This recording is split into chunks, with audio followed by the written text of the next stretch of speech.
Welcome to the Rain Sessions podcast, powered by swingjuice.com. I hope you enjoy it, and if you like it, please subscribe. On this episode, we have golf power couple, PGA Tour winner and major champion Jimmy Walker with his wife, legendary show jumper and mixology extraordinaire, Erin Walker. Walker, how are you guys doing? I'm good. I like the sound of that intro. One of them's famous. Quite the intro, huh? Well, renowned. Love it. Hey, listen. You got to get outside sometime and listen to your own noise. You never know. Yeah. So thank you for joining us for this episode. And, obviously we're all kind of under this new normal, different world. How is life under quarantine at the ranch? Well, I would say we feel like we are so far removed from, these hot spots. We live out on 10 acres out in the middle of the country outside San Antonio, and it just feels the same for us, honestly. We've kept playing golf, and we go down to the ranch that we're at, and we come back here, and really the only time you see it's kind of when you go into town, go to the grocery store.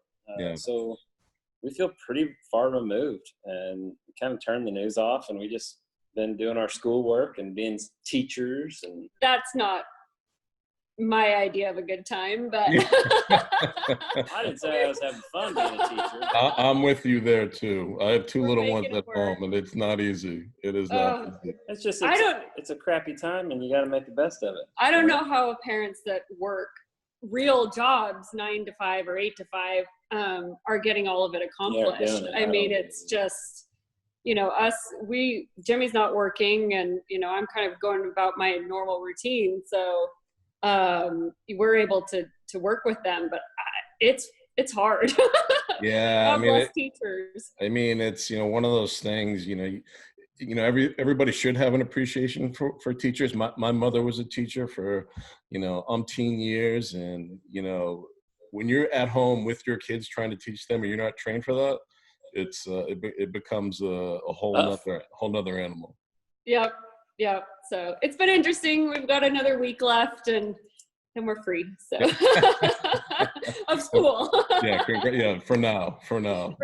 Exactly. Well, guys, thanks again for joining. So, Jimmy, I want to talk a little bit. Obviously, everybody knows you as a PGA Tour star. Major championship winner, multiple time winner on the PGA Tour. Most golf fans don't really know what a normal, typical life is like for a PGA Tour player.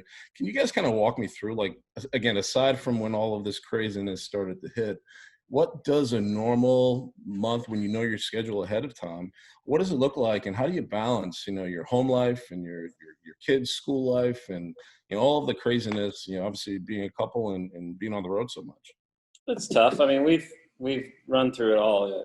Erin and I's been, together before we got married, and newlyweds, and every part of this journey has been different, and every step has been an adjustment. So, we were in a nice little groove, and then we had kids, and we got into that groove, and then all of a sudden they can't travel anymore, and it's just, and I'm out there by myself again. I haven't been by myself on tour in forever. So 15 that's been years. That's been an adjustment. Wow. So it's just been a balancing act of trying to figure out how to get everything lined up, and having her as a partner to be here and take care of the kids. And we've got help, and we've got great in-laws, and we've got a great nanny.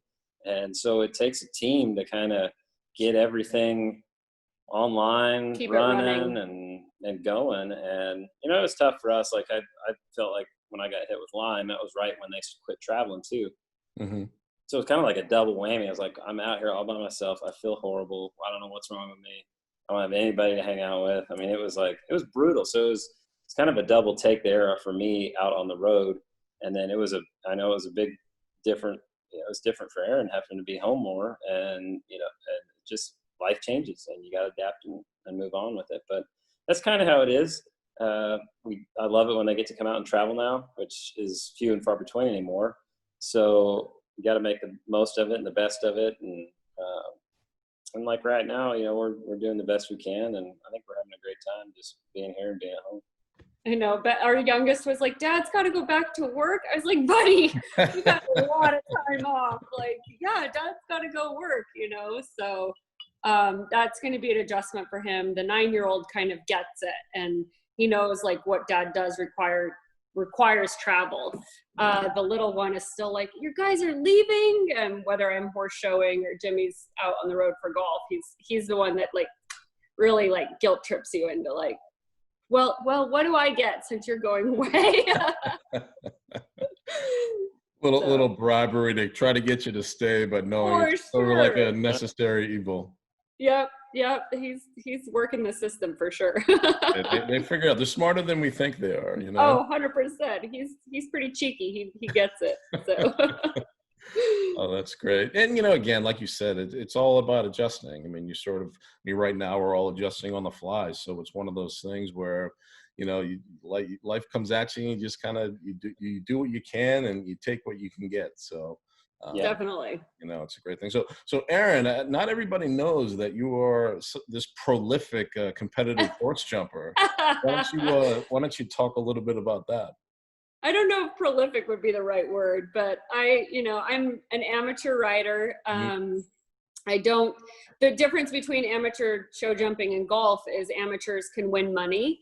So if I make a few $100s at a horse show, I'm pretty excited about it, but it's my passion. I love it. It keeps me sane from not having any control. My very type A personality, not having any control on the golf course. So it's. You think she'd gotten used to that by now? Yeah, no, I think I've gotten a little better. In 15 years, I think I'm a little better, but.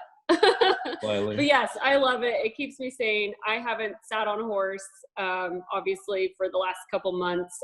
They don't live near us, so I'm definitely like feeling that itch to go do my competitive thing, because I grew up being an athlete and still an athlete. So sitting at home for me is rough. So I am not used to this. So this is affected. I mean, obviously, it's this whole situation where it's affected in the horse community as well. Yes, it's kind of operated the same, even though we're a lot like golf. We're an independent sport. It's a lot of the same type of, the horse shows have been canceled right now. They're not planning on starting. We're going to try to start back up in June, but it's kind of state by state base. And our governing body had said, okay, no horse shows at least until June. So we'll try to start back then, maybe July. It's just kind of, we'll just kind of see how it goes. It seems like a safe sport like golf. Yeah. We're pretty independent. So we'll see. We'll see if it gets back to it or not. And I sure miss them. It's like my therapy. Yeah, I believe it. And talk a little bit about Dynamo Ranch. Dynamite Ranch. So it's a play on Jimmy's name. Jimmy will swing a club and some random person will sing Dynamite. And I think you have to be a little bit of like our generation or older. I get it. I was a big the other Jimmy Walker fan. So I get it. I'm in the demo. So I kind of took that whole thing and created Dynamite Ranch, which is just my LLC for the horses and sales horses. And we have a few babies and we breed a couple horses a year. And it's hard. It's a sport that takes an infinite amount of money and, but it is my love, and I do what I can with, what we can do. And we have a couple babies a year. We have a couple sales horses a year and try to get our name out there. And yeah, it's been it is a labor of love, but it's been fun. So Jimmy, do you have one of the red onesies, like from Good Times? I got a red onesie from the Ryder Cup. I think we have a red, white, and blue red onesie from Ryder Cup. So you could take that nickname to the next level. I mean, that's like next level. I think that's going on. I think I got a Star Wars onesie too. Yeah, that works. Yeah. Yeah, we have fun. I'm not gonna go put it on, but no, I'm not asking. Okay. I'm not asking. Just curious. So with your respective sports schedules, how do you guys, I mean, like, again, I'm assuming, with the kids and family life, and then you guys both have these competitive schedules, how do you balance all of Well, she kind of likes to ask me like what my schedule is, and I'm not a big scheduler, so She's it drives the her worst. nuts. The worst. She's like gets into these tangents on going 2 months out, and I'm like, I just go do what you want, and we'll go from there. Like I'm like, I can't think that far ahead. I don't even know what we're having for dinner tonight. I'm like the hyper scheduler where I'm thinking already about like October. I can't do it. I generally know his schedule. I mean, 15 years out here, I know what golf courses suit his game, which ones he likes, generally which ones he plays. So I try to schedule my weeks on the road a little bit when he's on the road, so that when we're home together. My heavy horse show season is in the winter. The horses go south to Palm Beach. I show down there. And then I take a big break, don't show for a couple months, and then do a couple light showing, a little bit through the summer. But I really try to make it so that we're home together. Our parents are a big help. They help us when we both have to be out of town. And but in general, I know what golf courses he's going to play. Yeah. This new schedule for the summer is kind of I'm like, you don't normally play that one. Are you going to play that one? That's going to be interesting. So, I mean, obviously, with the new PGA Tour schedule, how far out have you gotten in terms of where you think? The first week. Well, yeah, I'm going to play Fort Worth, and we'll kind of figure it out from there. No, it's perfect. Yeah, I'm like, we got two kind of hotspot events, Connecticut and Detroit, and so it's interesting. So I think it's just going to be something I think that guys are going to have to figure out on a week-to-week basis. And we just got a lot of information today from the tour that we're not supposed to share yet, but golf is coming back, and as of right now it is. But as we all know, it's an ever-changing environment. So all I know is that the health and safety of everybody that puts on a golf tournament for the tour, is at utmost priority. So safety first, and I've seen all the guidelines, and it sounds good on paper. So we'll see. Yeah.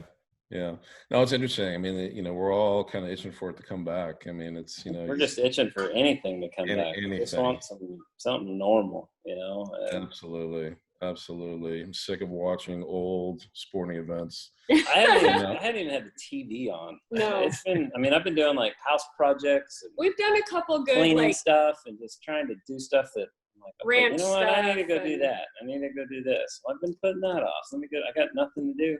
Let's go do it. It's crazy because when I do watch TV, aside from Peppa Pig and all the stuff my little one will like. We've been there. It's 90% sports, and then cooking shows are my other little side passion. But it's true. I barely even watch TV anymore, so it's more focused on other things, I guess, which is interesting. So you guys obviously have a lot of hobbies. You have your professional hobbies that you're into. Talk about your cooking and your hunting and your skiing. How many more hobbies can the Walkers possibly have?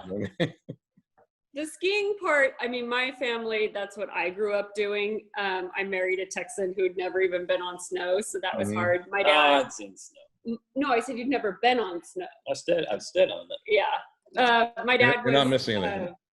My dad was a 1975 world champion freestyle skier, so that was like my hobby growing up. I wasn't not even hobby, like that's what we did. I wasn't very good at it because I'm way too small.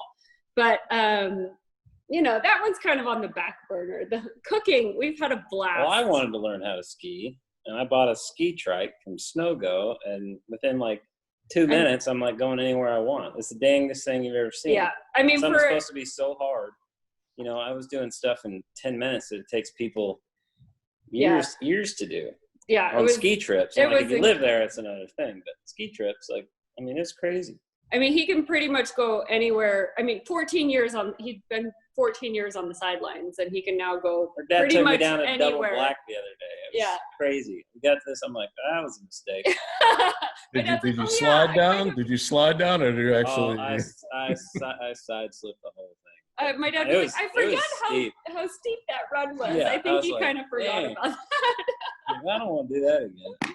But anywhere our kids can go, like he's super comfortable just going anywhere on the mountain. So I needed to pick up skiing, and I just like keeping my brain active and learning stuff. I did the astrophotography, and I still do that, and learned how to long range shoot, and then applied that, and went out and shot big elk last year, and I just try to keep learning how to do new stuff. And I was bored. I'd build a computer, so it's kind of like adult Legos, but it's a little nerve-wracking firing it up for the first time. You're like, oh man, is this going to work? I just spent a ton of money on this. It better work. So I was like, I wonder if I could put a computer together, and just stupid, weird stuff like that. And your photography is amazing. I've been a big fan of that for a while. So keep that going for sure.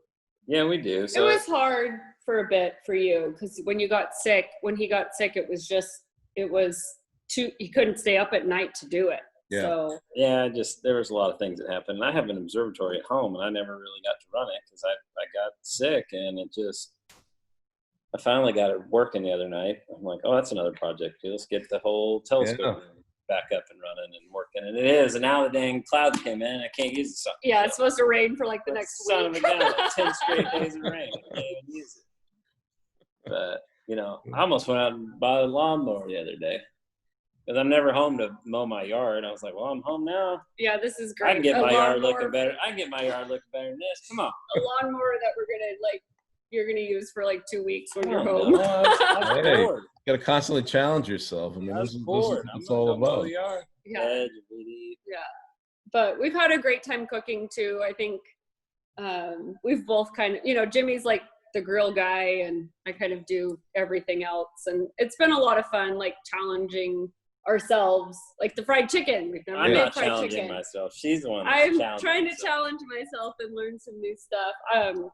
No knock to my mother. I hope she doesn't see this, but I did not get my cooking skills from my mother. I think she would. I know. Throw her under the bus. I know. I think she would actually admit that. She'd agree. So we'll edit that piece out. Jimmy's mom's a great cook, so I didn't grow up with that, but we've sure had fun learning it and sharing what we're learning and partnering with some cool partners. That's another thing that we've, people enjoy. I get more fan interaction on the cooking stuff than, really golf and any other thing. We're cooking really good looking food, and it's stuff people like, and it's something that everybody has in common. Everybody enjoys eating good food, and when you can show it, present it, and it's just something we all have in common. Honestly, we do. And that's something I think we all need right now. And something easy like fried chicken and potato salad. It doesn't have to be complex. It just has to be, you put the effort into it and you're like, wow, this tastes better. It's awesome. We're having fun. I'm the same way. I've been addicted to cooking for, over 2 decades now. and a lot of what's me. Yeah, and a lot of what comes through with our particular brand, we mix golf and food, and people always ask, well, why golf and tacos? Why golf and pizza? And I always say, well, like my 2 favorite things, might as well just put them together. So it always works, and it makes you happy. Add a little bourbon in there, and we're good to go. Now we got a party then. So talk to me about this fried chicken. I want to hear how you're making this fried chicken. There's a little side note. Now I'm getting sidetracked. We've gotten to know Thomas Keller out through golf, and he's a massive golf fan. Yeah, so we've got to know him, and she was like, we've been to Ad Hoc out in Yountville and had the fried chicken. It was really good, and she's like, let's make that one night. And because I bought her his master class for Christmas 2 years ago, and she finally opened the gift. I didn't realize how intensive it's it pretty is. intense. Like it's going to take me a solid month or more to get through it. Oh, easy. And so this fried chicken is his Ad Hoc fried chicken recipe. We've never had like a real fryer before, and our friend brought one over for us the other day to make soft shell crab, and we're like, let's give it a whirl. We're participating in this Texans Helping Texans initiative with our San Antonio-based grocery store, HEB, and they love Southern food. You know, they want to showcase Southern food and everything that is kind of South Texas Tex-Mex. And we're like, we're gonna try something new.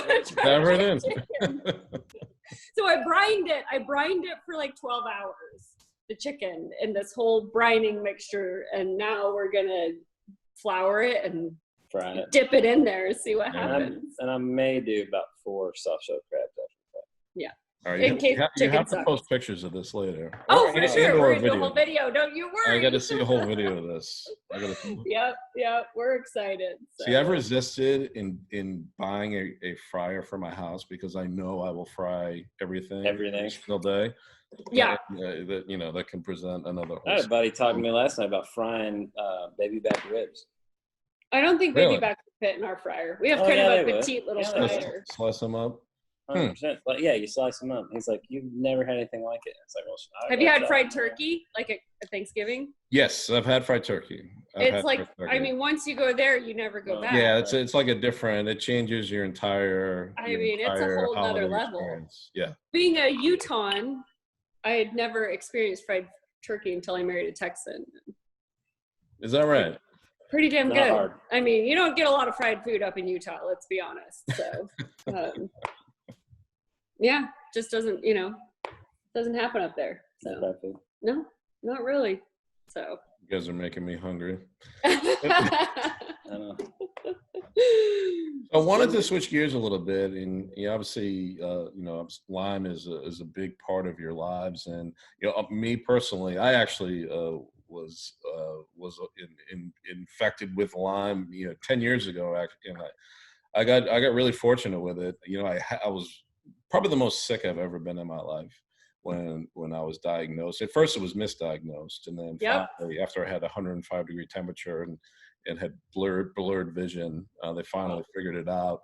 But I luckily caught it right away. I mean, literally the day I got bit by a tick, I figured it out. Then 2 weeks later, started to get the symptoms, and then was misdiagnosed, got some medication. Then 2 weeks after that, it went away, and then it came back, and it was just like a vicious cycle for 2 months. So, obviously it's when I hear your stories and how you kind of brought this to light, I feel like this is something that's never really talked about as much as some other, diseases and afflictions out there. So talk a little bit about your journey with this, because I've been through it. So it's personal for me.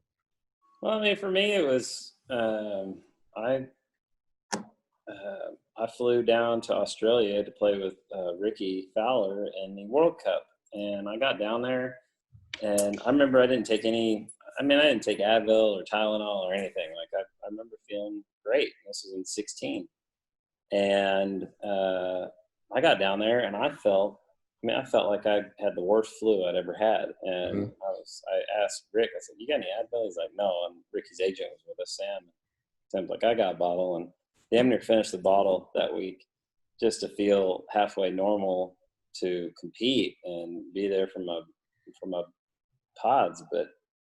And then after that, it was about every other week I felt like I had the flu, all the way through till March, April, and even past that after I started medication. But I went in, finally after the Hawaii swing, I went in and saw an ear, nose, and throat, and I was like, man, something's wrong. Like, I don't know if it's my nose all clogged up or my sinuses or I'm allergic to something. And he's like, man, it sounds like autoimmune. We went through all the stuff, but nobody said Lyme. And it wasn't until I went in and did all this blood work, this and that. And if it wasn't for my sports psychologist, Julie, who'd had Lyme, she said, I think you have Lyme. I think you need to get tested. And so I asked my personal doc here to run the tests, and he knew what tests to run, the good ones, and he was reluctant. He was like, man, you open this box, you open Pandora's box, you don't know where you're going to go from here. But I said, well, she wants me to run it, let's run it. So we ran it, and ended up coming back highly positive. I had multiple bands positive. And so it was actually, I'd been diagnosed with I had 5 viruses active in my system at one time. Mono, you had mono, West Nile, 2 different types of bacteria. I wasn't sick from that. It really showed that I'd been exposed to that stuff. Those IgG. Yeah, they were active in your system. They were active. So I mean, I felt awful, but it was nice to know that maybe this is what's wrong with me. So I started all the treatments. I started all the antibiotics, and it did help me feel better. And then all of a sudden, Erin's getting these headaches that just won't go away. And I had a completely different set of symptoms than he did. He never had headaches, really. I had extreme vertigo and it had been, the headaches were kind of a short span, but the vertigo had been going on for a while. And I'd be walking the golf course and think, I'm going to fall over. And then the headaches, like it was something that it happened every day for nonstop. Well, it's funny, not funny. She made the kids go get tested after I got sick, and she told everybody else they should go get tested. Who's the one person that didn't get tested? Yeah, I didn't get tested.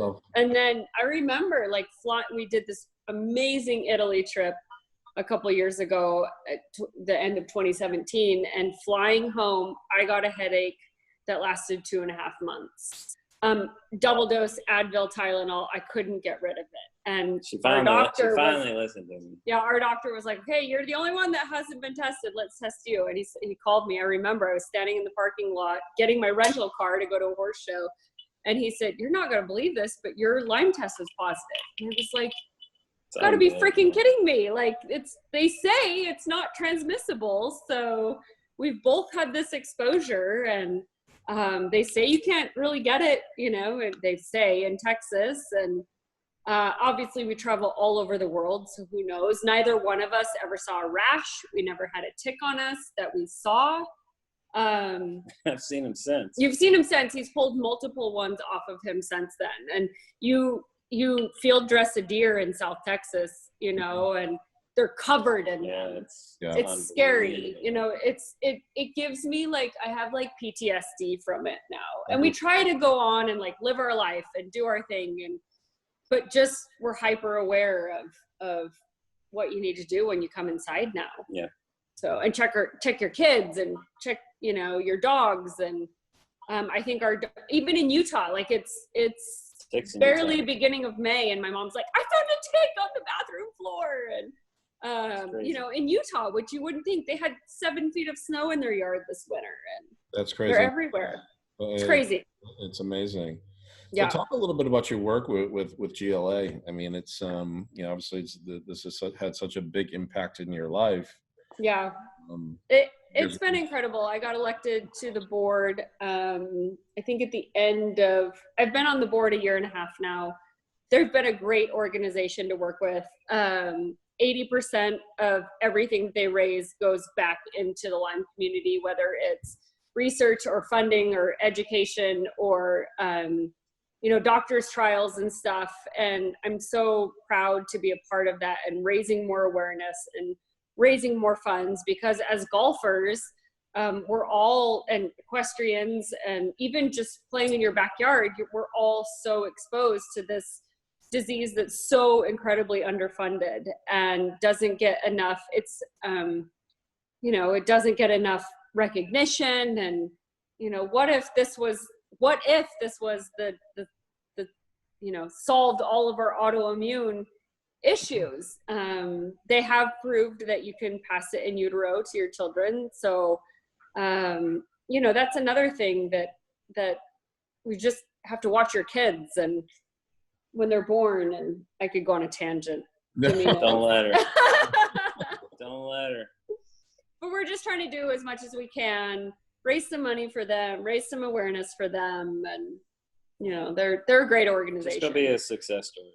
Yeah. There's a lot of really, really sick people sick and don't get better, and yeah. It's about finding it fast. If you find it fast, it's something you can kind of get rid of, I think. Yeah. But if it's misdiagnosed and it's hanging in there, it's hard to get, and the testing is so inaccurate.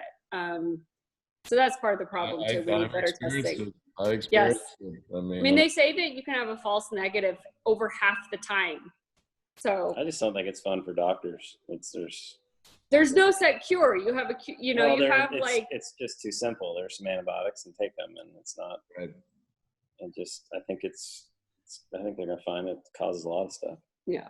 Yeah. So. Well, it's just great that you guys are bringing awareness to it, because again, it's one of those diseases, afflictions that not many people know. 300,000 or 400,000 new cases a year. The CDC finally revised their numbers, which is still on the conservative end, and they said 450,000 new cases a year, which is more than HIV, breast cancer, and colon cancer combined. Wow.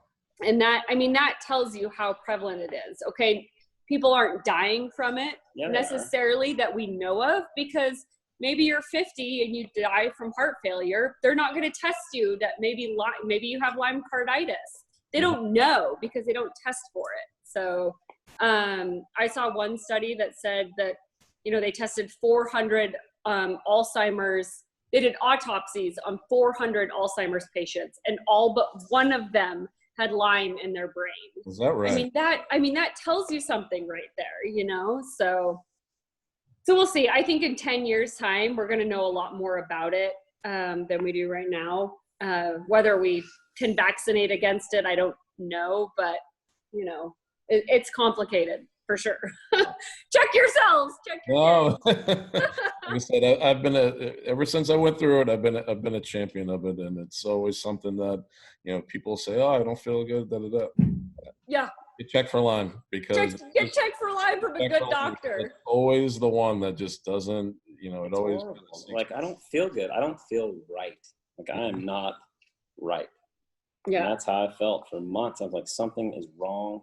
I don't know what it is, and nobody can tell me what's wrong. You finally feel like, not to say you don't have bad days, but. No, I really don't have bad days anymore. I do know that if I don't keep my allergies in check, that my Lyme symptoms present.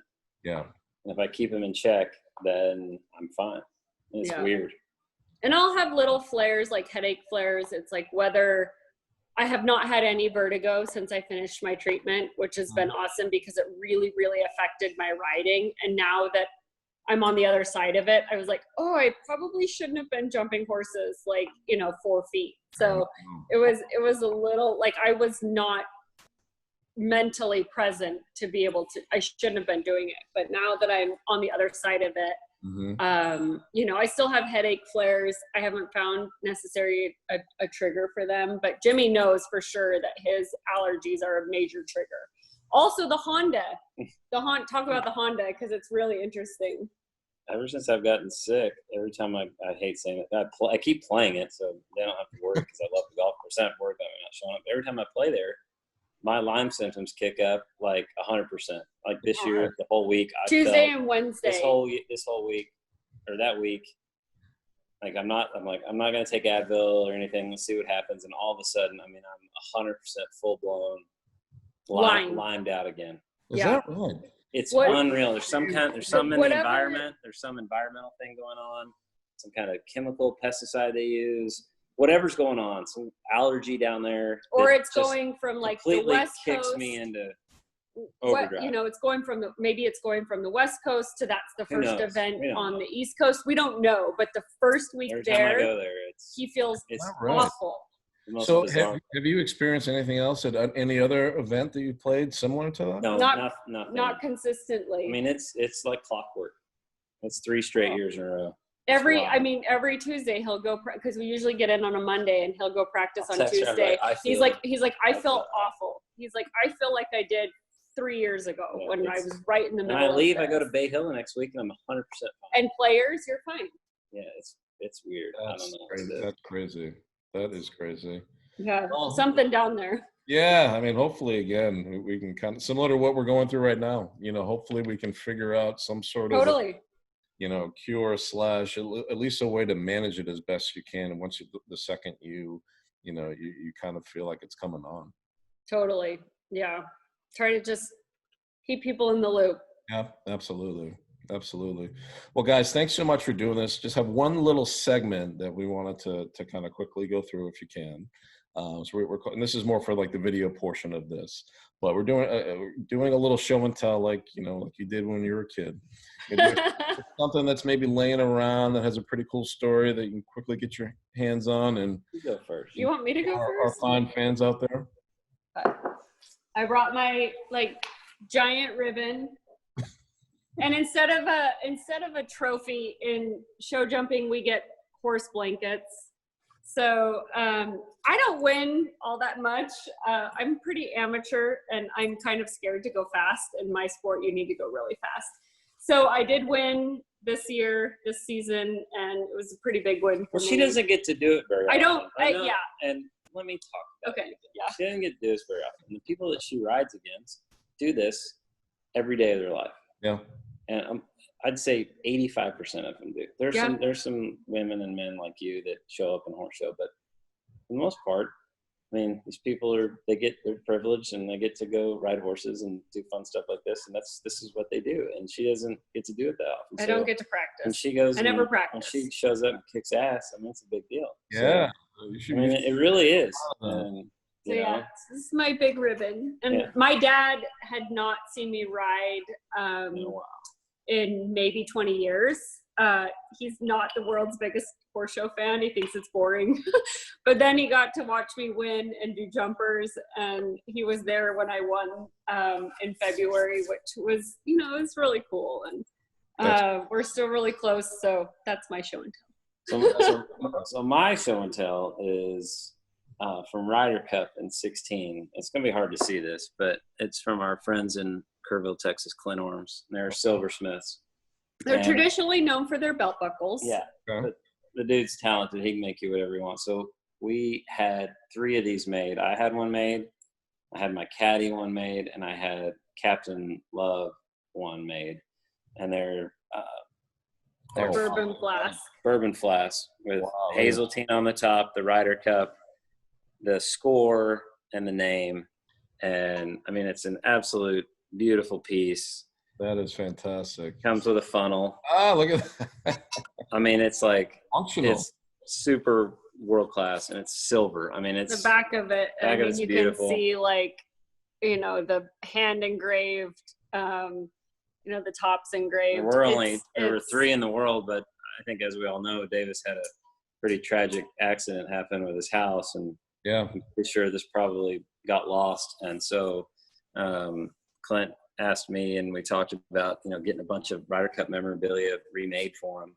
So we did a bunch of. I texted all the guys on all the teams, and I said, "Hey, I need your signatures. We're going to do some special stuff for Davis. Get him a bunch of cups remade, because he did these mint julep cups that he's gifted everybody, and he's tried to make it a bit of a tradition. And I've done ball markers for the guys, but this piece, Clint's made ball markers for everybody, but this piece right here is really, really, really. Wow, that is really special. And this is the mint julep cup that Davis commissioned. It's got all the guys' names on the back of it, by the same company, our good friends in Kerrville, Texas. So if it's metal, they can do it. How come you haven't polished this thing, babe? What are you doing?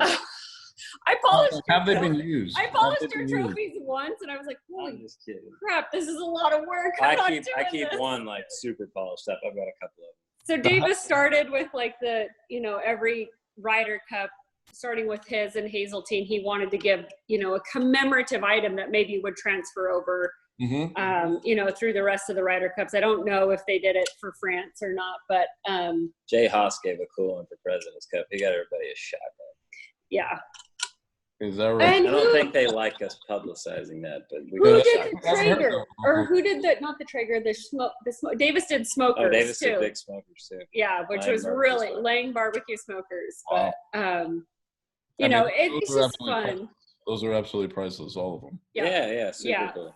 So hopefully we can give Davis and Robin some, items back that they lost in their fire, because they're great people, and it was a great team, and there's nothing like it. There is nothing like it. And as a fan, I mean, obviously, it's one of my favorite sporting events of the year when it's happening. So, it's. And I saw that you guys did a podcast with Mike Madonna. He's our neighbor down in Utah when we're up there. So we'll be seeing him soon. Yeah, we'll be seeing him and his bunch of kids. They have a lot of kids now. They have a lot. A great guy.